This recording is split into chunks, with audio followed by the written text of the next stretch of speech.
नमस्कार, आप देख रहे हैं यूपी नंबर 1 वॉइस में हूँ आपके साथ विजय राम। आजाद महरों की ज्योति गार्डन में मान्यवर कांशीराम साहब जी की जन्म जयंती मनाई गई, जिसमें मिशन सुरक्षा परिषद, आजाद समाज पार्टी, बहुजन समाज पार्टी के साथ पत्रकार भी शामिल रहे। मान्यवर साहब की जयंती पर उपस्थित सभी व्यक्तियों ने मान्यवर साहब को पुष्प अर्पित कर उन्हें याद किया व उनके विचार रखे गए, जिसमें बताया गया कि किस प्रकार से कांशीराम जी नौकरी करते थे। उस समय उन्होंने जातिवाद का दंश झेला, जिसकी वजह से तंग आकर उन्होंने DS4 का गठन किया, जो कि अधिकारी कर्मचारियों SC ST OBC का प्रतिनिधित्व करता था। और फिर बाद में कांशीराम जी को नौकरी से निकाल दिया गया। मान्यवर साहब ने देश के लिए संघर्ष का बहुत बड़ा संदेश दिया।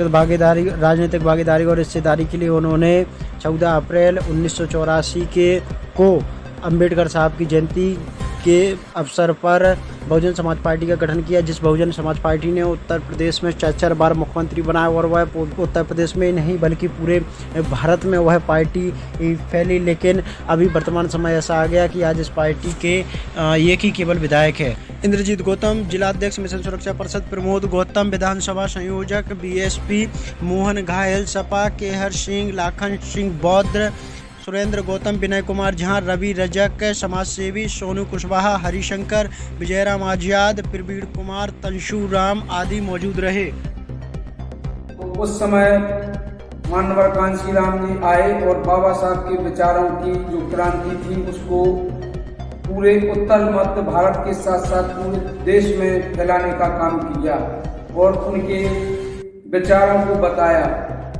जैसे कि मान्यवर साहब ने कई नारे दिए, जिसकी जितनी भागीदारी उसकी उतनी हिस्सेदारी, और सोती हुई कौमों को भी जगाया। तो अनेक प्रकार से मान्यवर साहब ने राजनीतिक सामाजिक योगदान दिया हमारे लिए और हमें बताया कि हम सत्ता तक पहुंच सकते हैं। मान्यवर साहब का नियम था कि हम हुक्मरान बने, चमचा ना बन के हुक्मरान बने। तो इसीलिए उन्होंने शिक्षा के महत्व को सबसे ज़्यादा महत्व दिया कि जितना हो सके आदमी शिक्षित हो। और जो दिन प्रतिदिन जिस प्रकार से हमारे मूवमेंट का विघटन होता जा रहा है, जहाँ तक मैं समझ पाया हूँ, उसका कारण रहा है कि हम सभी लोग कुछ जयंतियों में या कार्यक्रमों में इकट्ठा हो जाते हैं, अपितु एक दूसरे का सहयोग नहीं करते हैं।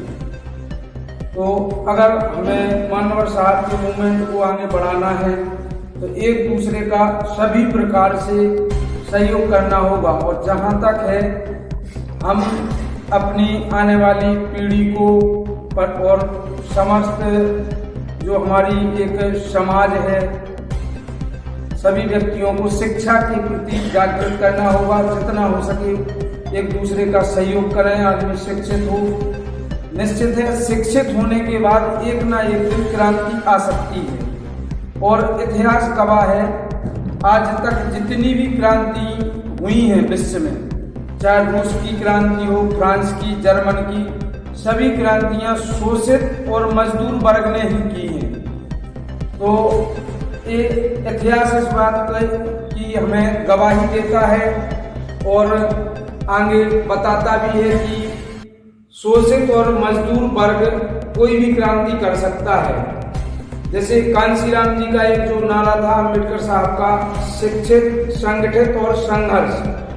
जैसे आज के समय में हमारे पास हमारी विचारधारा के अनुसार 3 नेता ऐसे हैं।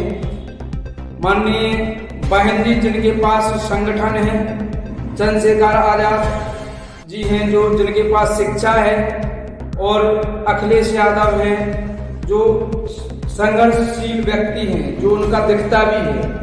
तो ऐसा नहीं है, एक समय जब संगठन मतलब पार्टी के रूप में राजनीतिक दृष्टिकोण से मतलब भाजपा और सपा का जो एक केंद्रीकरण हुआ था, अगर उसे आगे रखते तो आज परिणाम और कुछ भी हो सकते थे। जो आज सांप्रदायिकता की लड़ाई चल रही है, भाजपा अधिकांशता हमें ऐसे मुद्दों में भटकाना चाहती है कि हम लोग जल्दी भटक जाते हैं धर्म के नाम पे। तो धर्म भी एक हिस्सा है, लेकिन शिक्षा सर्वोपरि है। तो हम लोग, मैं यही कहना चाहता हूँ कि जितना हो सके हम लोगों को शिक्षित होना चाहिए और समाज में एक ऐसी परिकल्पना की स्थापना करनी चाहिए कि सभी लोग शिक्षित हों।